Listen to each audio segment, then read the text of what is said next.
आधुनिक भारत में ब्रिटिश का आगमन, यूरोपियों का आगमन हमारे लिए बहुत महत्वपूर्ण है। और यूरोपियों के आगमन से हमें यह पता चलता है कि किस प्रकार ब्रिटिश हुकूमत या फिर डेनिश हुकूमत, फ्रांसीसी हुकूमत किस प्रकार हमारे देश को गुलाम बनाया, और साथ में उनका प्रभाव हमारे देश पे क्या था, हमने उनसे क्या सीखा और उन्होंने हमसे क्या सीखा। आज हम जो स्वतंत्र भारत जो देखते हैं और स्वतंत्र भारत में संविधान और नई नई चीज़ों की जो हम एक कल्पना करते हैं, कहीं न कहीं जो ब्रिटिश थे, जो यूरोपीय थे, उनके आगमन का, उनके रहने का, उनके कल्चर का बहुत बड़ा इम्पैक्ट, बहुत बड़ा प्रभाव पड़ा है। तो ऐसे में परीक्षा के दृष्टिकोण से हमेशा ये पूछता है आप लोगों से कि यूरोपियों के आगमन में कौन से राजा का समय काल था, कौन से वायसराय थे, उनका प्रभाव क्या था, कौन सी कंपनी पहले आई, कौन सी कंपनी बाद आई, कौन से कंपनियों में युद्ध हुआ। तो ये परीक्षा के दृष्टिकोण से आज हमें समझना है और यह हमें जानना है कि एग्ज़ाम पैटर्न से उनका रूट हम देखेंगे कि कौन से, किस रूट से कौन से यूरोपियों का आगमन हुआ। तो आप ये देख सकते हैं भारत में यूरोपियों का आगमन है, जिसमें से हम देख सकते हैं कि उन राज्यों का आगमन पहले हुआ जो लगभग 1498 में लगभग ये वास्को डी गामा है। डचों का आगमन हुआ, डच का आगमन हुआ लगभग 1602 में। ईस्ट इंडिया कंपनी का आगमन हुआ 1600 में। इस कंपनी की स्थापना होती है लगभग 1608 में। डेनिश का आगमन होता है 1616 में और फ्रांसीसियों का आगमन होता है लगभग 1664 में। तो ये हमारे लिए बहुत महत्वपूर्ण है ये देखने के लिए। कभी कभी एग्ज़ाम में अगर आप यूपीएसएससी पे या फिर यूपीपीसीएस आरओ के एग्ज़ाम में यदि आप कंडक्ट एग्ज़ाम में अगर बैठते हैं, ऐसे क्वेश्चन आपको देखने को मिलते हैं कि विकल्प आपके सामने दे देगा और ये पूछेगा कि हाँ बताइए, विकल्प आप दे देगा और पूछता है कैमरा सही है।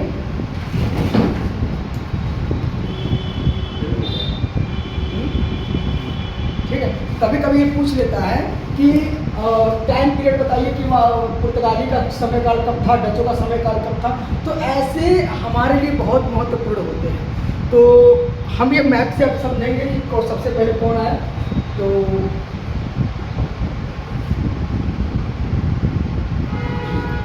अब आपके सामने समस्या ये है कि जब हमारे देश का व्यापार ऑलरेडी पहले से यूनानियों से चल रहा था, यूरोप से चल रहा था, जैसे कि हम हड़प्पा सभ्यता में हमने आपको बताया है कि हमारे लोथल बंदरगाह से कौन कौन से देश से व्यापार होता था, यूरोप से हम कैसे जुड़े हुए थे। मध्यकाल भारत में आप देख सकते हैं कि किस प्रकार से हमारा यूरोपियों से हमारा व्यापार होता था।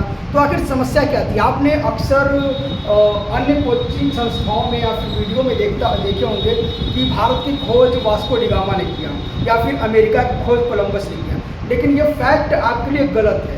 एक्चुअली में है क्या कि भारत की खोज वास्को डी गामा ने नहीं किया। भारत की खोज भारत के तक पहुंचने में जो रास्ता था, समुद्री रास्तों की खोज वास्को डी गामा ने किया है।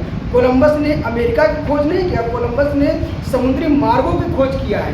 तो अब तक आप ये जो तथ्य पढ़ रहे थे कि भारत की खोज वास्को डी गामा ने किया है, तो यह तथ्य बिल्कुल गलत है, बिल्कुल बेकार है। तो ये चीज़ आपको समझ में आएगा। तो देखिए दिक्कत क्या था कि जब पहले से हमारे भारत और यूरोप के अंदर व्यापार हो रहा था तो ऐसी समस्या क्या बनी।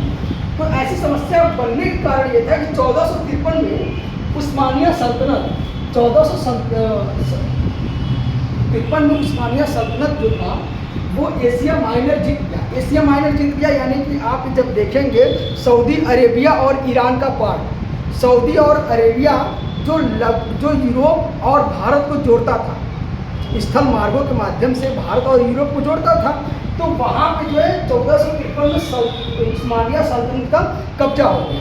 ठीक है, और उसके बाद इन्होंने कश्मीरिया पर अधिकार कर लिया तथा पुराने मार्गों पर तुर्कों का नियंत्रण हो गया। तुर्क जो थे इस्लाम को मानने वाले थे और इस्लाम के मानने वालों में और ईसाइयों में हमेशा युद्ध होते रहते थे, क्योंकि उस समय धर्म का विस्तार हो रहा था, ईसाइयों का भी और इस्लाम का भी। साथ में तेज़ी से धर्मांतरण हो रहा था, युद्ध की नीति चल रही थी कि जितना ज़्यादा विजय किया जा सके, जितना ज़्यादा धर्म का विस्तार किया जा सके।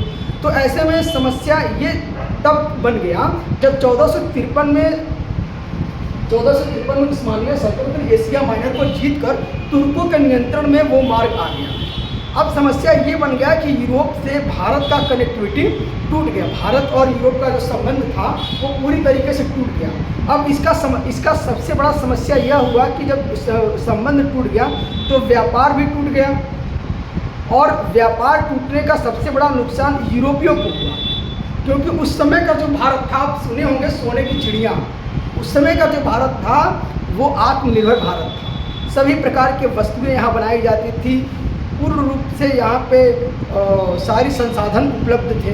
तो ऐसे में यूरोप के सामने बहुत बड़ी चुनौती थी, एक तो व्यापार का, दूसरा संसाधन की पूर्ति की चुनौती थी। तो ऐसे में वो ये सोचते थे कि वह तुर्कों से कोई झगड़ा मोल भी न ले, यानी कि जो वहाँ पे अधिकार नियंत्रण किए हुए थे उनसे कोई झगड़ा मोल भी न ले, और वह पुनः भारत से किसी भी प्रकार का, यानी कि पूर्वी एशिया से किसी भी प्रकार का व्यापार संबंध स्थापित किया जा सके। तो ऐसे में जो सबसे पहले शुरुआत करते हैं ऐसे में सबसे पहले शुरुआत करते हैं कोलंबस। 1492 ईस्वी में कोलंबस जो है स्पेन से होते हुए भारत के समुद्री मार्गों की खोज करने के लिए निकले। 2 वर्ष पश्चात वह रास्ता भटककर 1494 में वो उत्तरी अमेरिका की खोज करते हैं। पुनः वह अपने इस प्रयास को जारी रखते हैं, और उसके बाद वह पुनः स्पेन, इटली से होते हुए वेस्ट इंडीज़ की खोज करते हैं, यानी कि पुनः वह भारत की खोज न कर वेस्ट इंडीज़ चले गए। हालांकि आप देखेंगे जो हमारा कर्क रेखा गया है, वेस्ट इंडीज़ की तरफ से भी गया है, भारत की तरफ से भी गया है। तो जो कर्क रेखा है, मकर रेखा, विषुवत रेखा है, इन सभी पे जो देश हमारे बसे हुए हैं, विश्व के जो देश बसे हुए, लगभग वहाँ पे पर्यावरण परिस्थिति वैसी ही है जैसे अन्य देशों का उस रेखा पर बसे हुए हैं। तो जिस प्रकार से भारत के लोग गेहुआ कलर के होते हैं, देखे होंगे, काले कलर के होते हैं, साउथ की तरफ आप चले जाइए काले कलर के होते हैं। जो फल, जो फसल जो भारत में मिलते हैं, उसी प्रकार के फल, फसल और मानवों के जो कलर होते हैं वो वेस्ट इंडीज़ की तरफ भी मिलते हैं। आप देखेंगे वेस्ट इंडीज़ के लोग काफ़ी काले काले आपको दिखेंगे, साउथ के लोग जो ऐसे काले आपको दिखेंगे। समझ में आया आपको? तो ऐसे में उसको ये लगा, उनको ये लगा, कोलंबस जी को यह लगा कि ये भारतीय है। तो भारतीय जब बाद में क्लियर हो गया कि वो भारतीय नहीं है, तो उनको नया नाम दिया, क्या? वेस्ट, यानी कि पश्चिमी, इंडस, यानी कि इंडिया को इंडस पहले कहते थे, तो इंडस। तो इस तरह वेस्ट इंडीज़ का नाम पड़ा, यानी कि पश्चिमी भारत। तो आपको समझ में आया? ठीक है। इसके बाद शुरुआत होती है वास्को डी गामा की। वास्को डी गामा की यात्रा की शुरुआत होती है। वास्को डी गामा अपने 20 नाविकों को साथ लेकर शुरुआत करते हैं भारत आने के लिए। तो यह इनका जो आगमन होता है 20 मई 1498 को आते हैं पहली बार, और दूसरी बार आते हैं 1502 में। ठीक है। और इन्होंने पहली अपनी जो है फैक्ट्री कालीकट में स्थापित किया, इसके बाद कुन्नूर में अपनी स्थापित किया, फैक्ट्री स्थापित किया। ठीक है। अब इसी क्रम में हम आगे चलते हैं। तो अगर हम ये देखेंगे कि वास्को डी गामा भारत में कैसे आए, देखिए वास्को डी गामा यहाँ से स्पेन से निकलते हुए, पुर्तगाल के स्पेन से निकलते हुए केप ऑफ बर्डे आए। उसके बाद यह यहाँ से आते हुए केप ऑफ गुड होप आए। ठीक है, जिसको अंतर्द्वीप भी कहते हैं, अंतर्द्वीप भी कहते हैं। यहाँ पे अब्दुल माजिद मिले, एक गुजराती व्यापारी थे। उनको एक्चुअली क्या है कि नाम उनको, मतलब भारत की जो समुद्री यात्रा का मार्ग उसको पता नहीं था वास्को डी गामा को। उनको ये भय था कि जैसे कोलंबस भूल गए थे यात्रा, वैसे मैं भी भूल न जाऊँ। तो यहाँ पे इनको इस केप ऑफ गुड के पास इनको एक गुजराती, यानी कि गुजरात के रहने वाले, यहाँ के गुजरात के रहने वाले एक व्यापारी मिलते हैं जिनका नाम था अब्दुल माजिद। उनकी सहायता से यह मेडागास्कर के रास्ते होते हुए यह कालीकट पे पहुँचे। कालीकट पे पहुँचने के बाद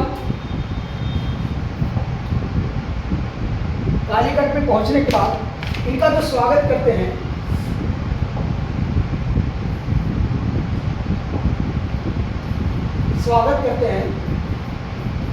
जेमुरीन करते हैं। जेमुरीन एक पद है राजा का पद है, वो उसका स्वागत करते हैं। अब इसके साथ में जो वास्को डी गामा 20 मई 1498 को जब ये भारत के कालीकट पे आते हैं, तो इनका विरोध भी होता है। विरोध कोई और नहीं, विरोध अरबी करते थे, जो अरब के लोग थे वो विरोध करते थे। उसका कारण क्या था? क्योंकि जब यूरोप का और भारत का जो व्यापारिक मार्ग था वो अवरुद्ध हो गया था, टूट गया था, तो भारत में यानी कि भारत में सबसे ज़्यादा व्यापार में संलग्न हुए अरब के लोग।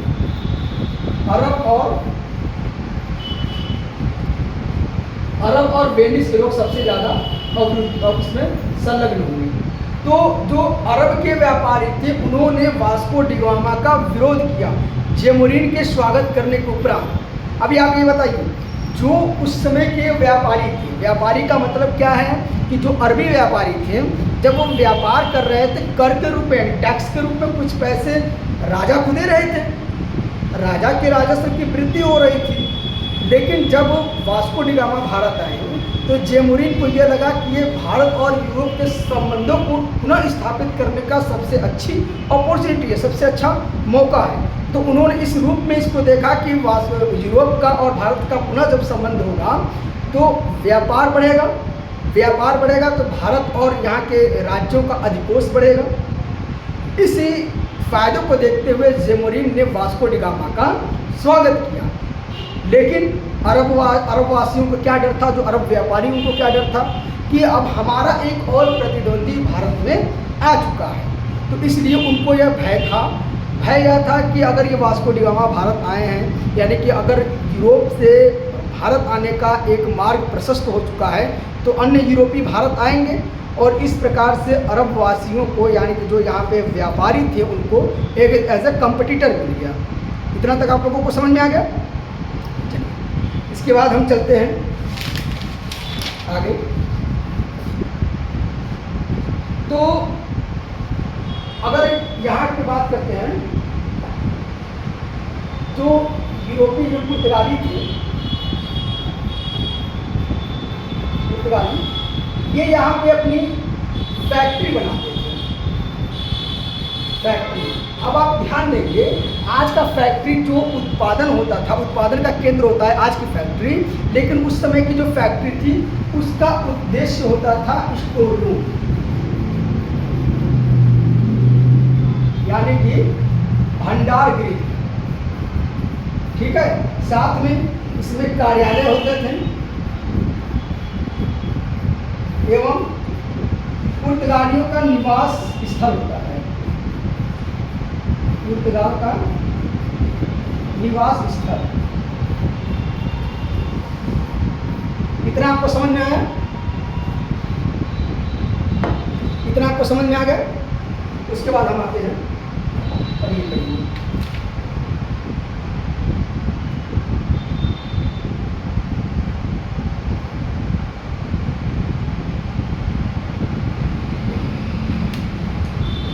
उसके बाद जब पुर्तगाली यहाँ पे आए तो उन्होंने अपने वायसराव को भी बुलाया, यानी कि उन्होंने एक ऐसे सिस्टम बनाया कि भारत में एक संस्था बनाकर, एक कंपनी बनाकर या फिर एक फर्म बनाकर भारत में व्यापार किया जा सके, वहाँ पे अपने वर्चस्व को बढ़ाया जा सके। तो इन्होंने सबसे पहले अपने एक वायसराव को बुलाया, जो भारत में आने वाले जो पहले वायसराव थे पुर्तगाल के जो पहले वायसराव थे उनका नाम था फ्रांसिस्को द अल्वेडा। आप लोग इनकी टाइम पीरियड को याद रखेंगे, इनका टाइम था 1505 से 1509।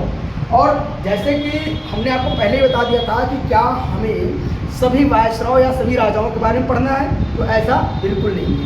हमें उन्हीं वायसराव, उन्हीं राजाओं के बारे में पढ़ना है जिनका प्रभाव भारत की सामाजिक जनता के ऊपर, भारत के आर्थिक प्रभाव, भारत के राजनीतिक प्रभाव पड़ा।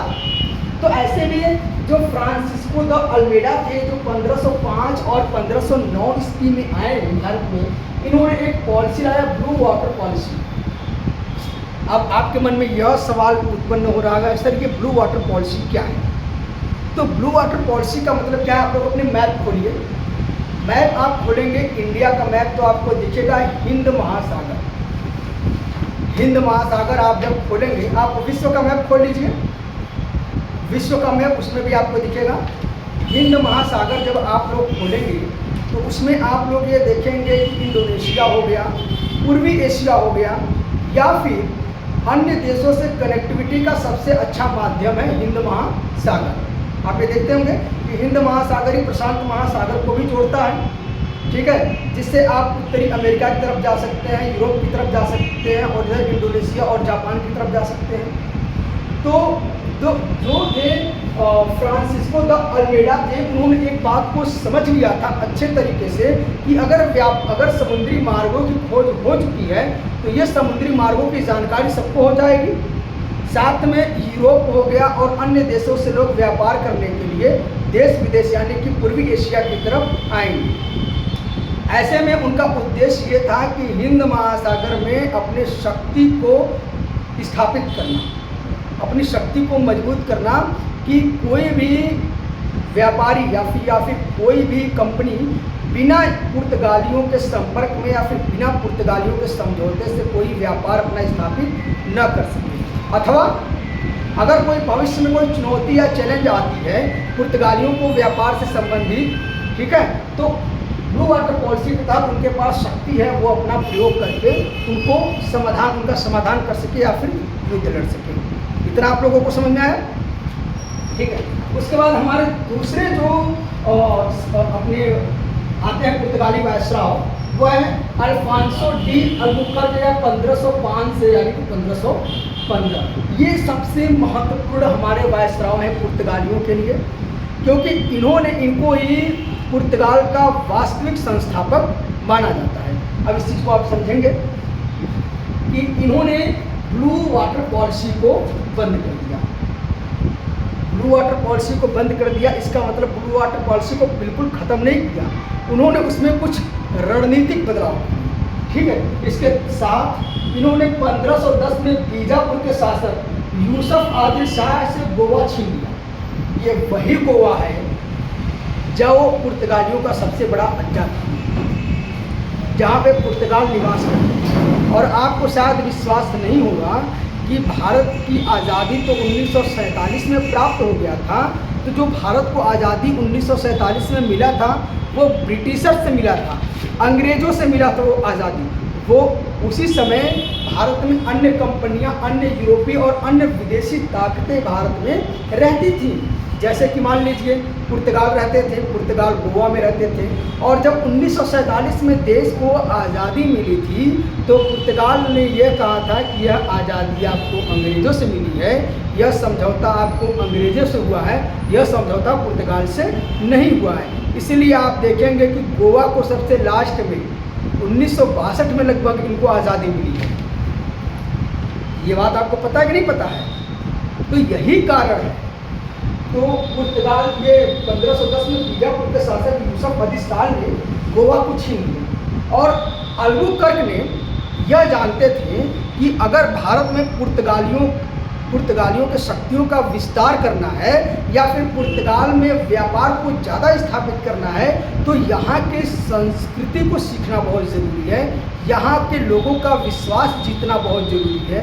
क्योंकि जब पुर्तगाल भारत में आए थे या फिर अंग्रेज भारत में आए थे तो भारत जो है मुगल एम्पायर यानी कि मुगल साम्राज्य के अंतर्गत कार्य कर तो रहा था, लेकिन अनेक राज्यों में विभाजित था, ठीक, अनेक विरासतों में, राजा रजवाड़ों के रियासतों में विभाजन था। यहाँ पे सूबेदार अलग शासन करते थे और दीवान अलग शासन करते थे, तो दोहरी शासन यहाँ पे चलती थी।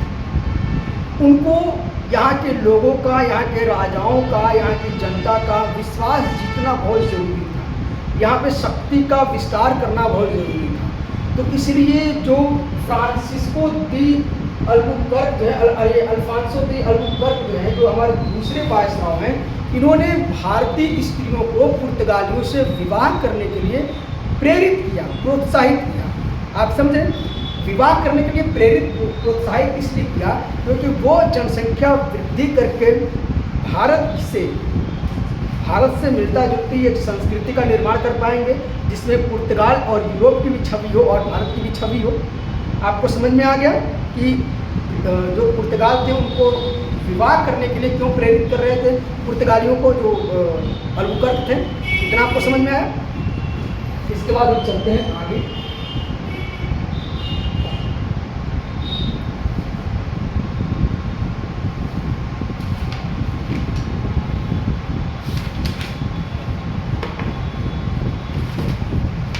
उसके बाद 1661 ईस्वी में जैसे कि बहुत से वायसराय आए, लेकिन हम उन घटनाओं को ज़्यादा इम्पोर्टेंट देंगे जो हमारे लिए बहुत महत्वपूर्ण है।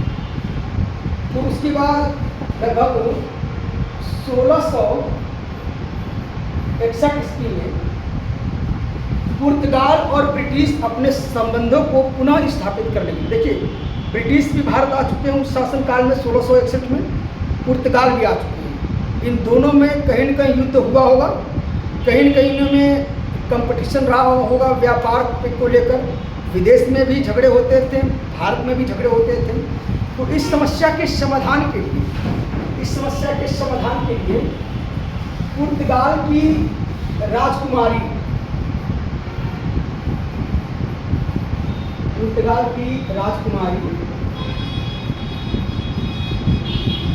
कैथरीन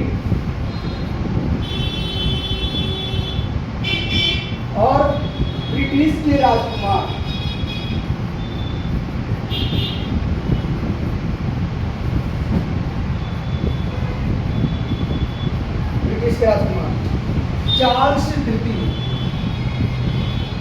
चार्ल्स तृतीय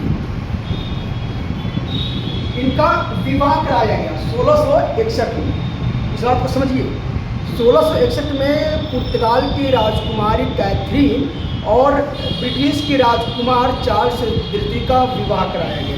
ठीक है, विवाह के उपरांत उपहार स्वरूप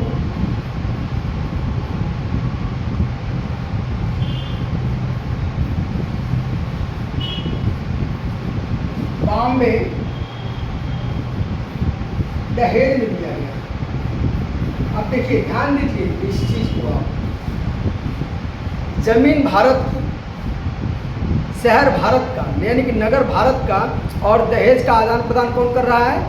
यूरोपीय कर रहे हैं। और वो ऐसा क्यों हुआ? क्योंकि भारत जो है कई हिस्सों में बटा हुआ था, उसका फ़ायदा लिए पुर्तगाली लिए, यूरोपीय लिए, ब्रिटिशर्स लिए, आपस में लड़े, बॉम्बे पे अपना आधिपत्य स्थापित किया, और उस बॉम्बे को दहेज के रूप में चार्ल्स तृतीय को पुर्तगालियों के द्वारा दे दिया गया। तत्पश्चात 1668 ईस्वी में चार्ल्स तृतीय द्वारा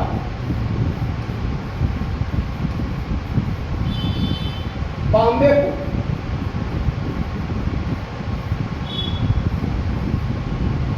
£10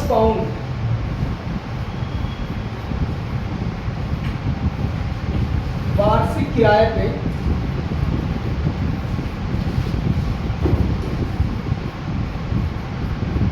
ब्रिटिश कंपनी को दे दिया गया। ब्रिटिश कंपनी को दे दिया गया।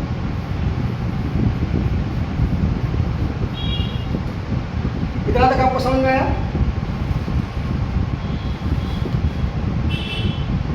समझ में आया आपको इतना? उसके बाद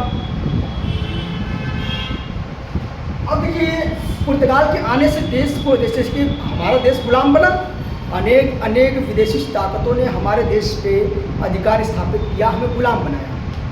ये तो बात सच है, किसी के गुलाम बनाने से हमारा नुकसान होता है, लेकिन प्रत्येक घटना का सकारात्मक और नकारात्मक पक्ष भी होता है। तो अब तक तो हमने ये नकारात्मक पक्ष जाना कि हम गुलाम बने हुए थे, अब सकारात्मक पक्ष भी जान लें कि किसी के आने से हमारे देश में क्या मिला। क्योंकि अगर आज हम इस देश की लोकतांत्रिक व्यवस्था में जी रहे हैं तो कहीं न कहीं वो अंग्रेजों का ही योगदान है।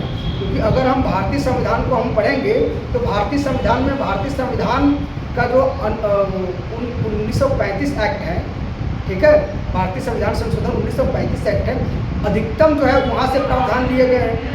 ठीक है, हमारे आयरलैंड से लिए गए, हमारे मूल अधिकार अमेरिका से लिए गए हैं। ठीक है, राज्य के नीति निदेशक तत्व इस प्रकार से दूसरे देशों से लिए गए हैं। तो हमारे देशों पे, हमारे देश के संविधान पे जो प्रभाव है वे विदेशों का ही ज़्यादा है, विदेश का ज़्यादा है। तो कहीं न कहीं हमारे देश को कुछ अच्छी चीज़ें भी मिली हैं यूरोपियों के आने से। तो उसमें से हमारे पहला चीज़ हमारे लिए क्या था, यानी कि पुर्तगालियों के आने से भारत में तंबाकू मिला, आलू की खेती, यानी कि आलू की खेती कैसी होती थी, इसके पहले हम आलू की खेती से परिचित नहीं थे। ठीक है। उसके बाद टमाटर की खेती, जहाज का निर्माण, यानी कि जहाज का निर्माण कर भारत भी अन्य दूसरे राज्यों में, अन्य दूसरे देशों में व्यापार करने लगा। ठीक है, आप लोगों को समझ में आया इधर। उसके बाद प्रिंटिंग की शुरुआत हुई। साथ में स्थापत्य कला में गैथिक कला का विकास हुआ। ठीक है, अब आप लोग के मन में दो डाउट हैं, सर ये स्थापत्य कला क्या है, पहला डाउट। दूसरा डाउट, सर ये गैथिक कला क्या है। किसको समझ में नहीं आया स्थापत्य कला? चलिए देखिए, स्थापत्य कला मतलब ये होता है जब किसी मूर्ति, ठीक है, मकान, ठीक है, मंदिर, इस प्रकार की जो निर्माण होती है, इस प्रकार की जो संरचना बनाई जाती है, उसको हम कहते हैं स्थापत्य कला। इतना समझ में आ गया? ठीक है। अब गैथिक कला मतलब यह है कि गैथिक कला में आप देख सकते हैं कि किस प्रकार से दीवारों पे मूर्तियों का निर्माण हो रहा है, आप देख सकते हैं। ये गैथिक कला आप देख सकते हैं कि किस प्रकार से नक्काशी की गई है, यानी जिसमें आप देखें कि छोटे छोटे मूर्तियाँ हैं, यहाँ पे छोटे छोटे अच्छे अच्छे नक्काशियाँ हैं। आप इसका सबसे अच्छा एग्जाम्पल आप देख सकते हैं गोवा आप जो देखेंगे बसा हुआ पूरा पुर्तगालियों ने बसाया है। इसके साथ ही आप बॉम्बे का नगर पालिका आप देख सकते हैं, पुर्तगालियों ने बसाया है। और बहुत से ऐसे पुराने चर्च हैं जहाँ पर गैथिक कला आपको देखने को मिलेगा। अब तत्पश्चात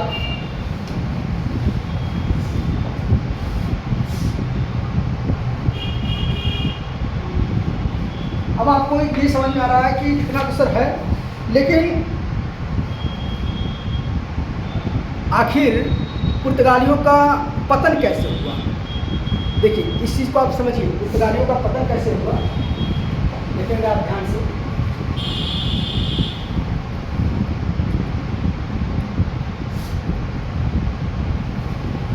देखिए जो अल्बुकर्क थे, अल्बुकर्क, इन्होंने ब्लू वाटर पॉलिसी,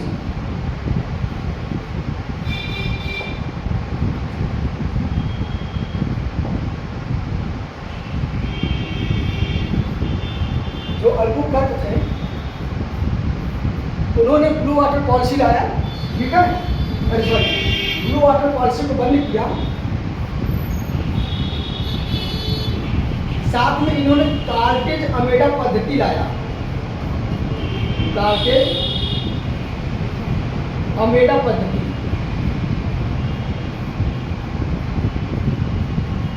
इसके तहत यानी कि कोई भी व्यक्ति जब हिंद महासागर के रास्ते में जब यात्रा करता था, यानी कि कोई व्यापारिक गाड़ी जाती थी, कोई वाहन जाता था, तो पुर्तगालियों से लाइसेंस लेना अनिवार्य था। आप समझ में आए आपको?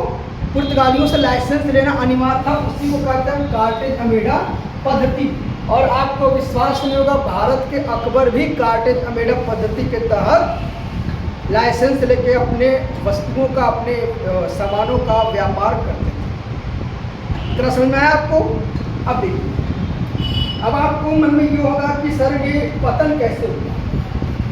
देखिए पतन का कारण क्या है। पतन देखिए तब होता है जब कोई संस्था, कोई व्यक्ति या कोई समूह जब कमजोर होता है, उनका विरोध ज़्यादा हो। तो पहला इनका क्या है कि कार्टेज अमेडा पद्धति जो ये लाए थे, कार्टेज अमेडा पद्धति, इसके कारण इनके दुश्मन बहुत ज़्यादा हो गए थे। यानी कि जब किसी के यात्रा को आप बाधित कर लोगे तो दुश्मन बहुत ज़्यादा हो जाते थे। और कार्टेज अमेडा पद्धति जो लाइसेंस लेते थे उनको दो वस्तुओं का व्यापार करने की मनाही थी, यानी दो वस्तुओं का वो आयात निर्यात नहीं कर सकते थे। वो दो वस्तु कौन थी? पहला था काली मिर्च, दूसरा था बारूद। अब आपके मन में सर ये आ रहा होगा कि सर ये काली मिर्च और बारूद को क्यों रोक रहे हैं? अगर लाइसेंस वो दे रहे हैं यात्रा करने के लिए तो काली मिर्च और बारूद को क्यों रोक रहे हैं? उसका सबसे बड़ा कारण ये है कि जो पुर्तगाली थे वो किस चीज़ का व्यापार करने आए थे? मसालों का। क्योंकि वास्को डी गामा जब पहली बार यहाँ से काली मिर्च को लाद कर यूरोप लेकर जाकर बेचा था तो उसको 80 गुना प्रॉफिट हुआ था। 80 गुना, यानी कि अगर वो 5 रुपए का खरीदा होगा मसाला तो यूरोप में जाकर उसको 400 रुपये का बेचा होगा, न्यूनतम 400 रुपये का, ठीक है। तो उसको इतना ज़्यादा प्रॉफिट था। तो उनको यह समझ में आ गया था कि काली मिर्च जो है, जो मसाले का एक मेन पार्ट है, जो भारत के साउथ जोन में और इंडोनेशिया, जकार्ता के महाद्वीपों पे पाया जाता है, उनको उस पर वो एकाधिकार अपना मोनोपाली रखना चाहते थे। अब समझ में आया। बारूद वो इसलिए बैन किए हुए थे कि बताइए, अगर बारूद उनके पास रहेगा, जहाज़ों में बारूद रहेंगे, तो हिंद महासागर में या फिर समुद्र में युद्ध होने के चांसेस रहेंगे, और जब जिस वाहन पे बारूद ज़्यादा होगा उसके विजयी होने की संभावना ज़्यादा है। तो इस प्रकार से जो लाइसेंस वो देते थे अपनी एकाधिकार को मजबूत करने के लिए ये लाए। तो कार्टेज अमेडा पद्धति के कारण उनके दुश्मन ज़्यादा हुए। उसके बाद इनकी जो एक नीति थी, कौन सी नीति थी? भारतीय महिलाओं से विवाह। समझना, भारतीय महिला से जब ये विवाह करते थे तो यहाँ की संस्कृति, जो सनातन संस्कृति थी या इस्लामिक संस्कृति थी, इस्लामिक संस्कृति और सनातन संस्कृति यहाँ पे विराजमान था, क्योंकि यहाँ पे ब्राह्मण, वैश्य, शूद्र ये सब अपनी अपनी संस्कृति हिंदू के अंतर्गत रखते थे। मुग़ल साम्राज्य था तो इस्लाम भी बहुत अच्छे से यहाँ पे पनप रहा था, अच्छे से स्थापित था। तो इन जब भारतीय महिलाओं से वो विवाह करते थे तो भारतीय महिलाओं में वो मुस्लिम महिलाओं से भी विवाह करते थे और हिंदू महिलाओं से भी विवाह करते थे। तो उनके उग्र दुश्मन हुए। महिला मतलब इस्लाम की तरफ से भी दुश्मनी मिली और सनातन यानी हिंदू धर्म की तरफ से भी दुश्मनी मिली, तो उनको दुश्मन मिली। उसके बाद ईसाईकरण की इनकी नीति हुई। ईसाईकरण की नीति के तहत ये धर्मांतरण कराते थे। अब जैसे यहाँ से किसी महिला से जब वो विवाह करते थे, तो जब वो विवाह करते थे तो वह दबाव बनाते थे ना कि भाई तुम आप हमारे धर्म को जानो, जीसस को मानो, वो एक दबाव बनाते थे। तो महिलाओं का एक प्रकार से शोषण होता था, उनके दुश्मन बने। ठीक है, समझ में आ गया। तो इनके पतन का कारण ये था कार्टेज अमेडा पद्धति, इनके कारण इनकी दुश्मनी बनी। ईसाईकरण की नीति यह इनके पतन का कारण बना। अब समझ में आ गया आपको। अब आगे चलते हैं।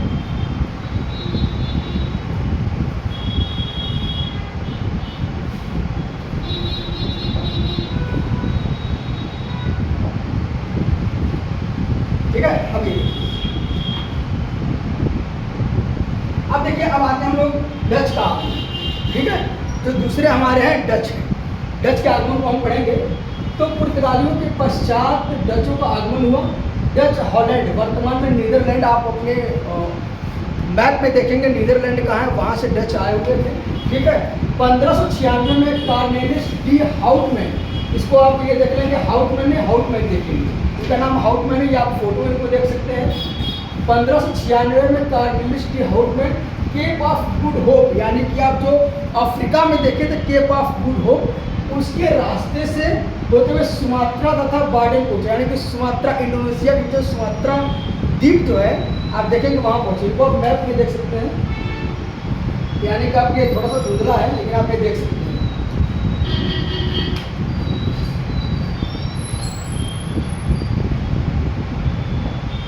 देखिए, ये यहाँ पे निकले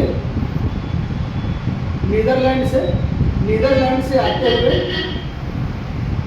यहाँ पे है, कहाँ पे, केप ऑफ गुड। ठीक है, केप ऑफ गुड पे है। और जैसे ही वास्को डी गामा ऐसे मेडागास्कर होते हुए भारत पहुंचा तो नहीं, यह पहुंचे थे यहाँ से होते हुए जकार्ता महाद्वीप, ये इंडोनेशिया का एक पार्ट है, आप मैप में देख सकते हैं। ये जकार्ता पहुंचे, जकार्ता पे पहुंच के यहाँ पे अपना केंद्र बनाया। समझे आपको। ठीक है, तो डच कंपनी की अगर हम स्थापना की बात करें तो डच कंपनी की जो स्थापना हुई है वो 1602 में हालैंड में हुआ है। 1602 में हालैंड में हुआ है। अब जब जो डच कंपनी बनी थी, ठीक है, अब आप इस बात को समझिए, पुर्तगाल ऑलरेडी पहले से भारत आ चुके हैं, अपनी ब्लू वाटर पॉलिसी अपना चुके हैं, कार्टेज अमेडा पद्धति अपना चुके हैं। तो ये सब समस्याएं तो पूरे विश्व में पता चल रही होगी कि हिंद महासागर में या भारत में या पूर्वी एशिया में व्यापार करने के लिए इन चुनौतियों का सामना करना पड़ सकता है। साथ में भारत जो है कई राजा रजवाड़ों में बटे हुए थे, तो एक ये भी सब समस्या थी कि यहाँ पे स्थानीय युद्ध भी हो सकते हैं, क्षेत्रीय युद्ध भी हो सकते हैं। यहाँ पे क्षेत्रों को कब्जा करना या फिर यहाँ के क्षेत्रीय लोगों से संघर्ष करना या फिर सुरक्षा करना, ये समस्याएं बन सकती हैं। तो जब डच कंपनी की स्थापना हुआ तो उस डच कंपनी की देख रेख के लिए कि किसी प्रकार का फ्रॉड ना हो, किसी प्रकार की गलतियाँ ना हो, किसी प्रकार की कोई समस्याएँ ना हो, इस डच कंपनी की देख रेख के लिए 17 सदस्यीय बोर्ड का गठन किया गया और उन 17 सदस्यीय बोर्ड के माध्यम से संसद द्वारा चार्टर इनको मिला। चार्टर मतलब अधिकार पत्र मिला, जिससे इनको संधि करने के लिए, युद्ध जीतने और किले बनाने का अधिकार था। यानी कि डच कंपनी अगर भारत में कोई युद्ध लड़ती है, ठीक है, भारत में कोई संधि करती है, तो वो डच के नाम से नहीं होता था, वो वहाँ के नीदरलैंड सरकार के, हॉलैंड सरकार के द्वारा होता था। समझ में आया? ठीक है। इसका जो मुख्यालय है बाटविया इंडोनेशिया में बनाया गया। भारत का व्यापार इसी मुख्यालय के प्रति उत्तरदायी थी। हमने आपको मैप में बताया था कि किस प्रकार से वह सुमात्रा के द्वीप पे पहुँचे, ठीक है, और वहाँ पे बाटविया इंडोनेशिया में अपना मुख्यालय बनाया। भारत में पहला व्यापारिक केंद्र जो है मछलीपट्टनम में बना, ठीक है। तो आपको कुछ बातें समझ में आया? बात ये समझ में आया कि इनकी स्थापना क्या हुआ था, यानी कि डच की स्थापना कब हुआ था? 1602 में हुआ था। इनकी देखरेख के लिए 17 सदस्यीय बोर्ड का गठन किया गया था। साथ में इनको संसद द्वारा इनको चार्टर मिला था, जिसके तहत इनको युद्ध करने, संधि करने, साथ में समझौते करने का अधिकार प्राप्त था। और इसके अलावा ये अपना प्रथम मुख्यालय बनाए थे इंडोनेशिया में, जिसके प्रति भारत के सभी व्यापारिक केंद्र उत्तरदायी थे। और भारत में पहला व्यापारिक केंद्र मछलीपट्टनम में बना। इतना आपको समझ में आ गया, याद हो गया? ठीक है, अब आगे चलते हैं हम लोग।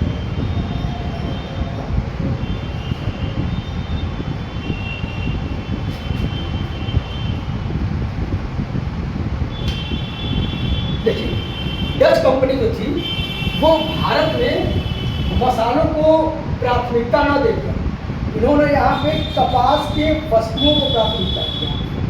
कपास के वस्त्र, जैसे कि यह मसालों का व्यापार नहीं करते थे या फिर उनके तृतीयक थे। समझ में आया?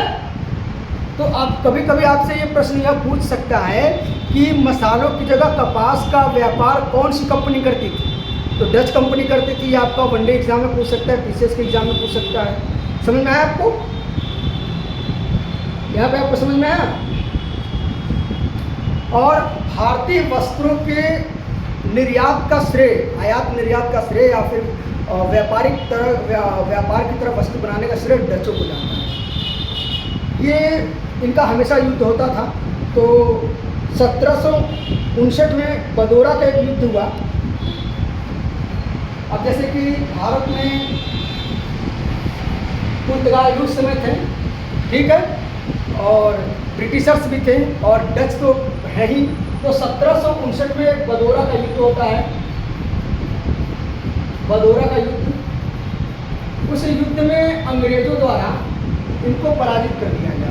ये हार गए, डच हार गए और तत्पश्चात ये किसी भी प्रकार के युद्ध करने या फिर संधि करने में इंटरेस्ट नहीं रखते थे। इसके पश्चात ये सिर्फ अपना व्यापार पे अपना ध्यान केंद्रित करते थे। अब आपके मन में यह प्रश्न आता होगा कि सर ये डच हारे क्यों? डच के हारने का कारण यह था कि यह एक सरकारी कंपनी थी। ध्यान दीजिए आप लोग, यह एक सरकारी कंपनी थी, 17 सदस्यीय बोर्ड की देखरेख में थी। अब ये बताइए, जब कोई व्यक्ति युद्ध लड़ता है, जब कोई व्यक्ति संधि करता है, समझौता करता है, तो उसको डिसीजन तुरंत लेने होते हैं। युद्ध करता है तो तुरंत डिसीजन लेना होता है कि किसको अपनी टीम में रखना है, किसको नहीं रखना, किससे युद्ध करना है, किससे नहीं युद्ध रखना। यह एक सरकारी कंपनी है। आप भारत में देखते होंगे कि सरकार के निर्णय कितने देर से आते हैं।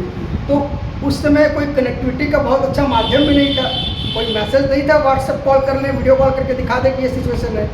पत्र जाते थे या जहाज जाते थे या फिर कोई इस प्रकार से एक कम्युनिकेशन का एक माध्यम रहता था।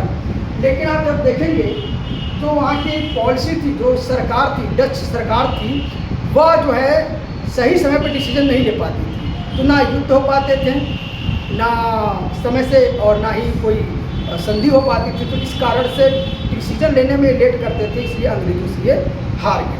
समझ आया आपको इतना? उसके बाद अगली शुरुआत होती है हमारे ब्रिटिश कंपनी की।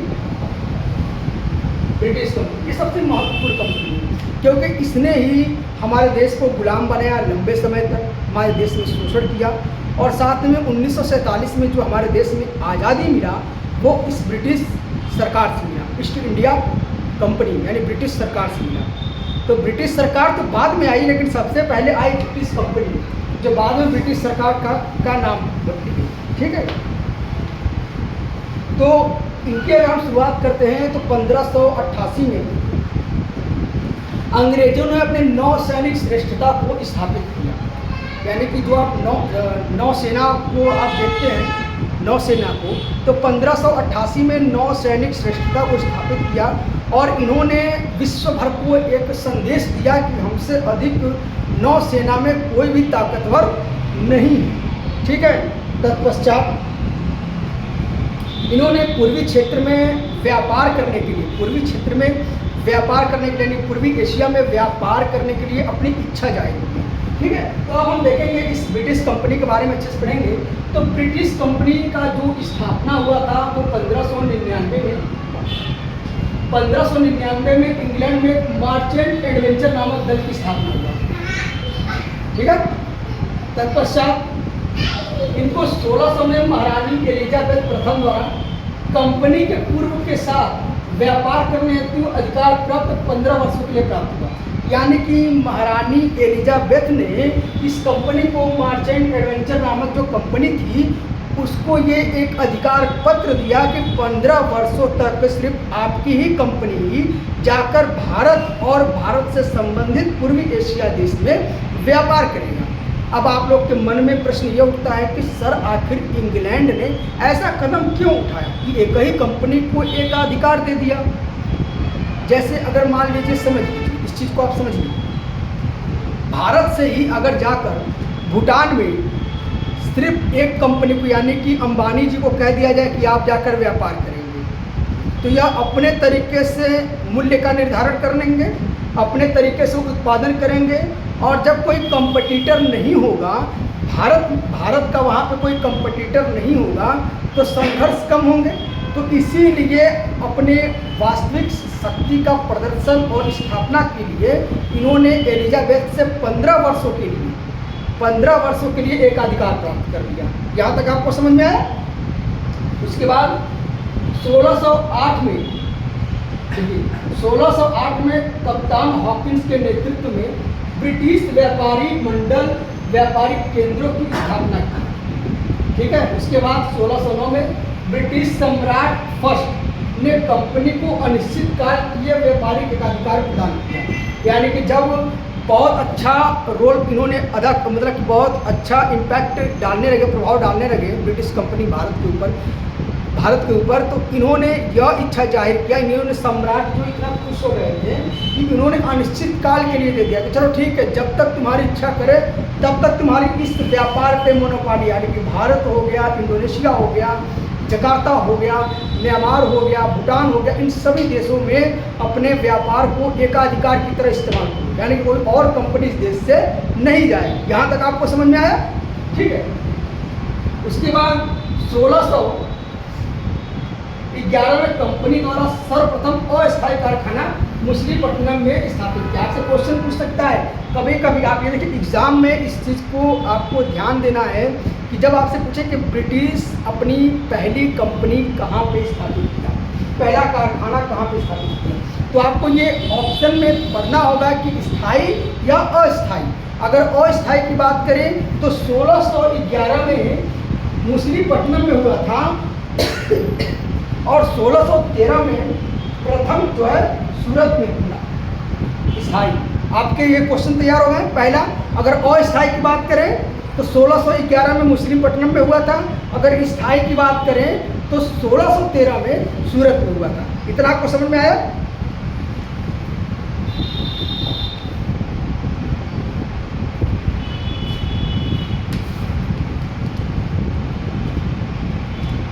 अब देखिए, हमें सबसे ज़्यादा ब्रिटिशर्स को ही पढ़ना है। ठीक है, ये ब्रिटिशर्स यहाँ पे करने लगे। साथ में अब आप ये ध्यान देंगे, अगर आप भारत का मैप खोलेंगे,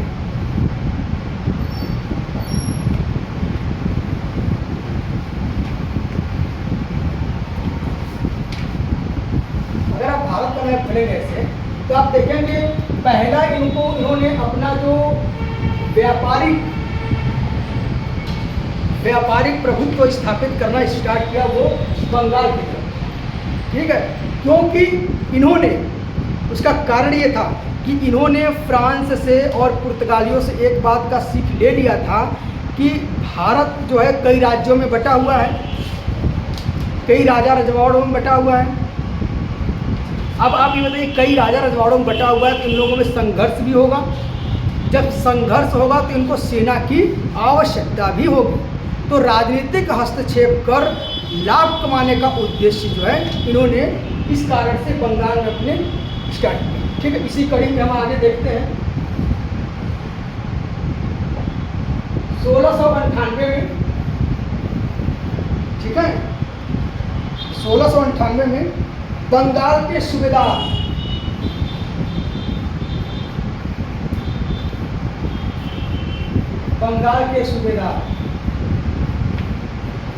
अजीम शान।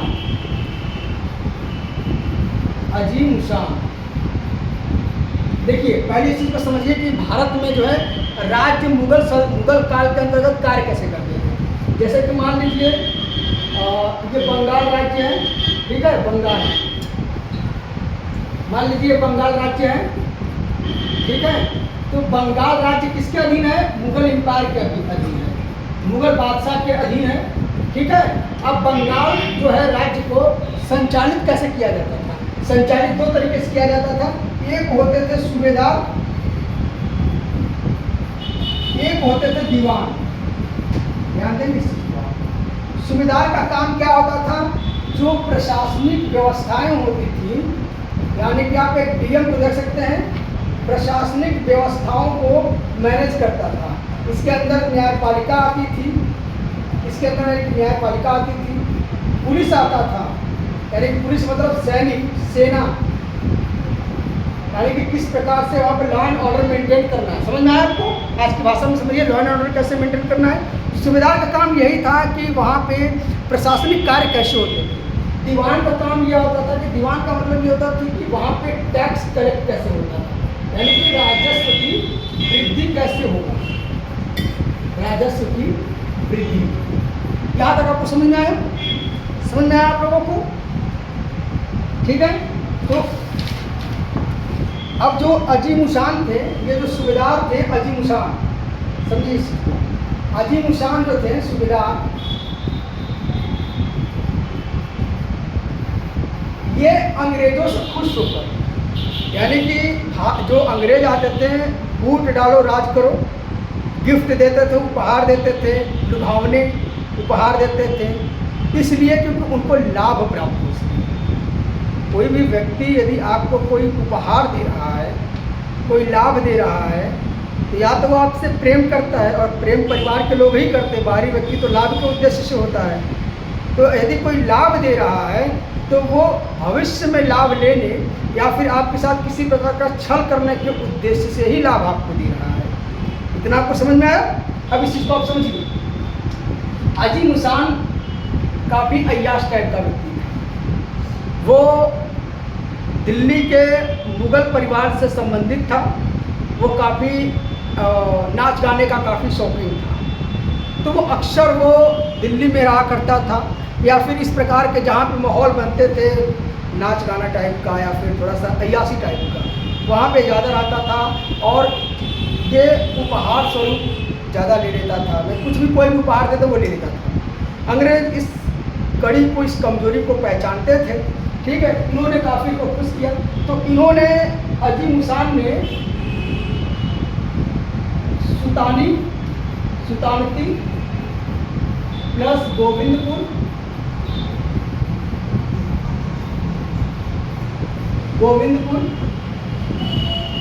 एवं कोलकाता,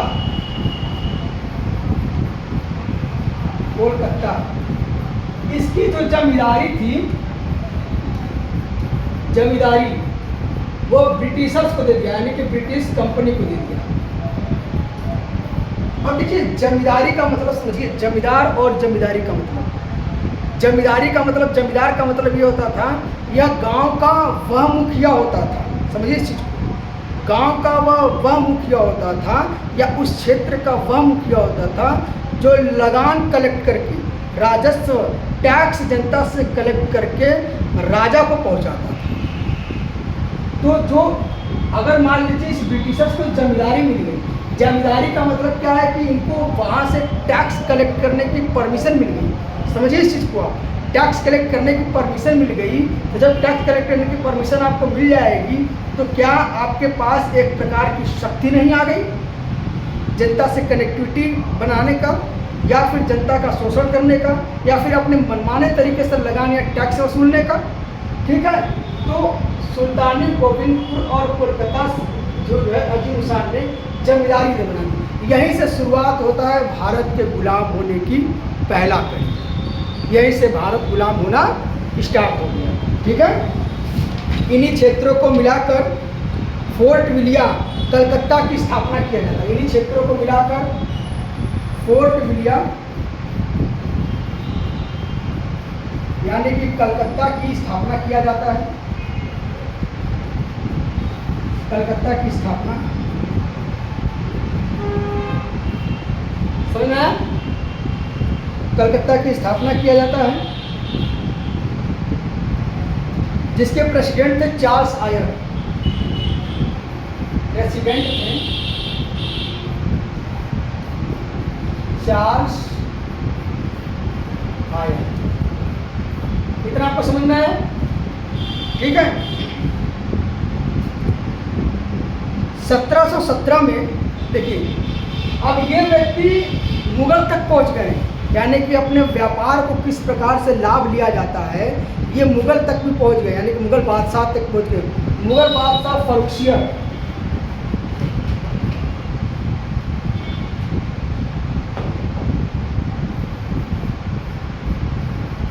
मुगल बादशाह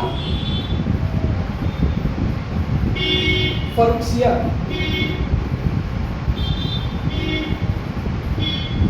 इन्होंने 1717 में, इन्होंने 1717 में एक फरमान जारी किया, ठीक है, एक शाही फरमान जारी किया, शाही फरमान। और वह अंग्रेजों से इतने खुश हो गए कि उन्होंने कहा ठीक भैया आपको कोई टैक्स वगैरह देने की जरूरत नहीं है, आप एक काम करो 3000 रुपये वार्षिक दे दो और सारा टैक्स आपका माफ। 3000 रुपये वार्षिक दे दो और सारा टैक्स माफ। अब एक चीज को आप समझो, अगर मान लीजिए इनको 3000 रुपये वार्षिक देना था और उसके बाद उसका कोई अलग से कोई चार्ज नहीं देना था, तो जब इनको टैक्स नहीं देना होगा तो क्या आपने ये व्यापार की वृद्धि नहीं करेंगे? जब इनको वो टैक्स नहीं देना पड़ेगा, उसके बाद ये चोरी कैसे करते हैं? चोरी इनका समझिए, जिस भी जहाज पे ब्रिटिश का झंडा लगा हुआ था, यानी कि ईस्ट इंडिया कंपनी का झंडा लगा हुआ था, उनको परमिशन लेने की आवश्यकता नहीं थी क्योंकि 3000 रुपये से इनको शाही फरमान मिले हुए थे। अब देखिए जो पहले से ऑलरेडी पुर्तगाल यहाँ पे व्यापारी कर रहे थे, डच कर रहे थे, उनको तो कुछ पैसा राजा को देना पड़ता होगा, फर्रुखसियर जी को देना पड़ता होगा।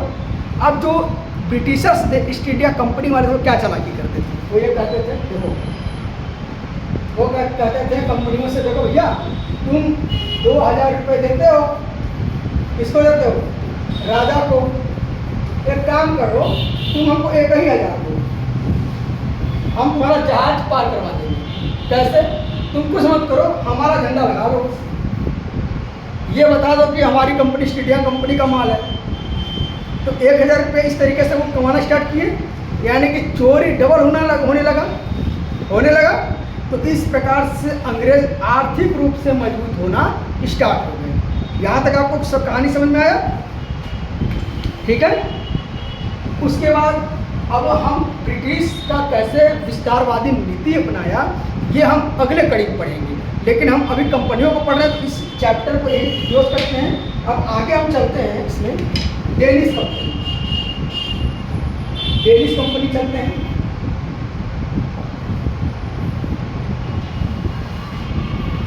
डेनिश कंपनी, डेनिश कंपनी की जो स्थापना होती है 1616 में होती है, ठीक है। और इसने ट्रकोबार तमिलनाडु में, ट्रकोबार तमिलनाडु में अपना पहला व्यापारिक केंद्र खोला, अपना पहला व्यापारिक केंद्र,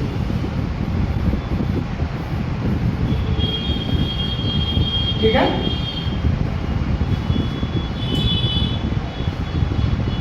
जब ये 1616 में भारत में आए थे, ठीक है, तो इनको एक बात का आभास हो गया था कि भारत में चुनौतियां और संघर्ष ज़्यादा है।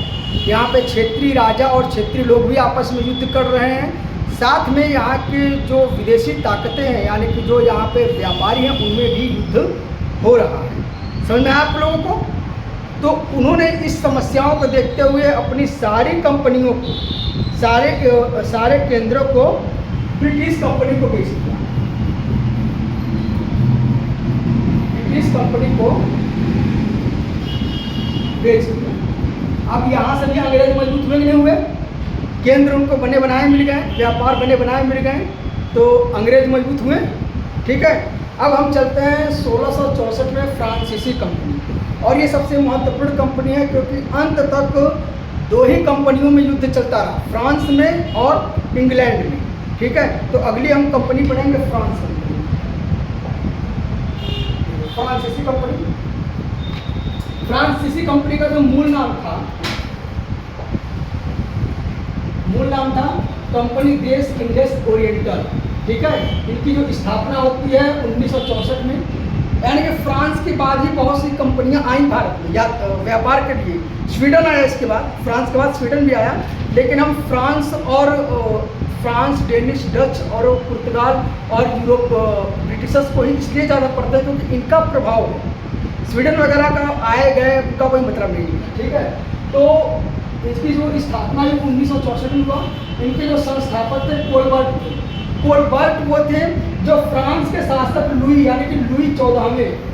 देखिए आप इस बात को कभी कभी आप देखते होंगे, अकबर प्रथम, अकबर द्वितीय, लुई 14, तो आप सर ये कैसा नाम है कि नाम के बाद कोई अंक या संख्या दी गई है, यानी कि लुई नाम के राजा 13 पहले हो चुके थे, और जो ये राजा थे उनका नाम भी लुई था, तो उनकी पहचान के लिए लुई 14 कहा गया।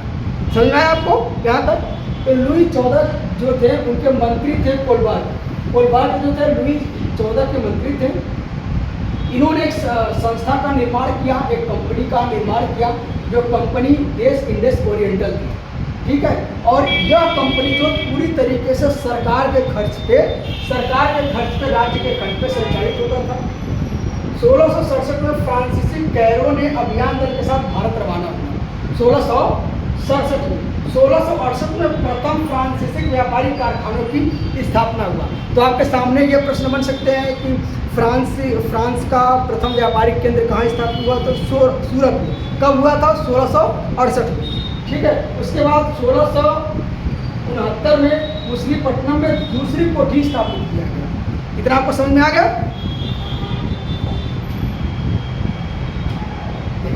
इस चीज को हम आगे पढ़ेंगे।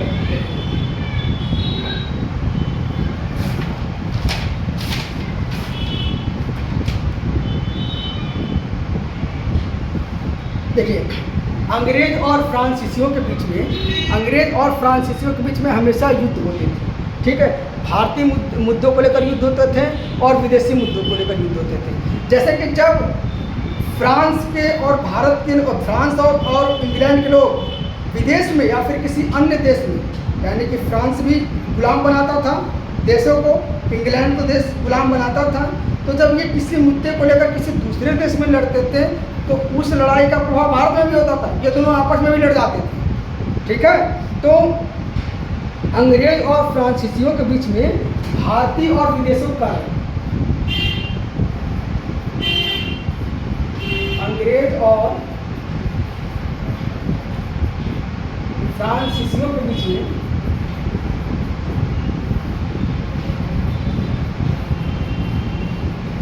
विदेशी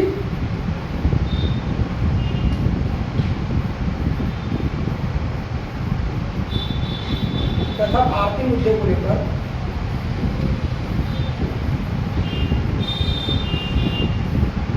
तीन युद्ध हुए, ठीक है, तीन युद्ध, जिसे कर्नाटक का युद्ध कहते हैं। कर्नाटक का युद्ध यानी कि भारतीय और अंग्रेज और फ्रांसीसियों के बीच में तीन युद्ध हुए जिन्हें कर्नाटक का युद्ध कहते थे, ठीक है। और 1760 में बदिवारा की लड़ाई में 1760 में बदिवारा की लड़ाई में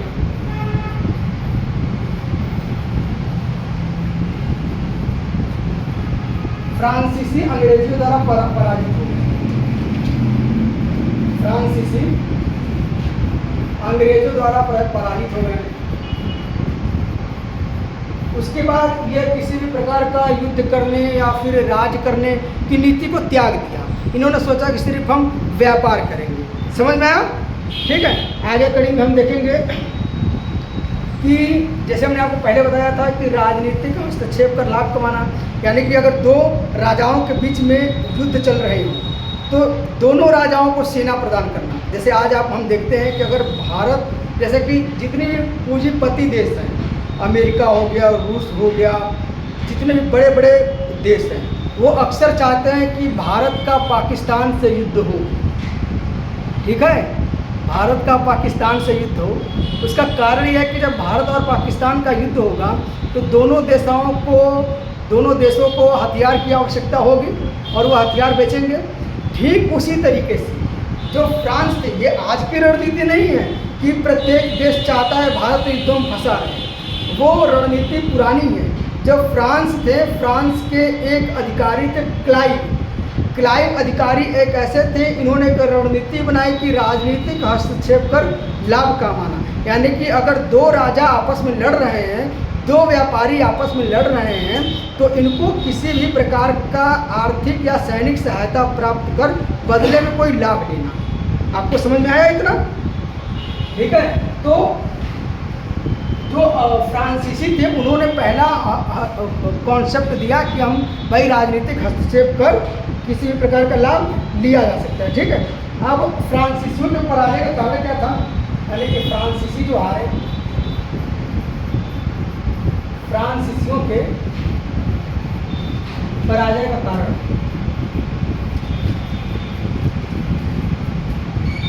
देखिए, फ्रांसीसियों के पराजय का कारण यह था क्योंकि वो पूर्ण रूप से सरकारी कंपनी थी। आपको हम बताया था कि जो लुई 14 के मंत्री थे कोलबर्ट, उनके कहने पे ये संस्था का निर्माण हुआ था और राज्य द्वारा उनको पैसे मिले हुए थे। समझ में आया आप लोगों को? तो ये पूर्ण रूप से सरकारी थी कंपनी, पूर्ण रूप से सरकारी,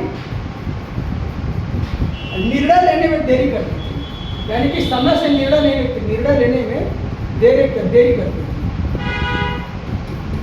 ठीक है।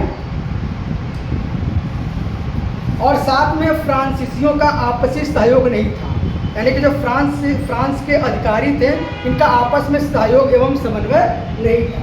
यानी कि फ्रांस के अधिकारियों का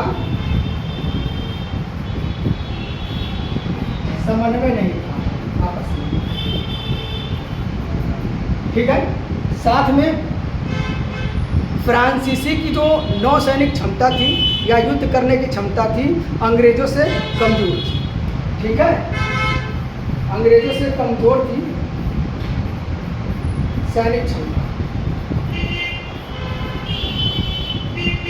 तो हम लोगों ने अब तक ये पढ़ा, आज हम लोगों ने पूरा यूरोपियों का आगमन पढ़ लिया।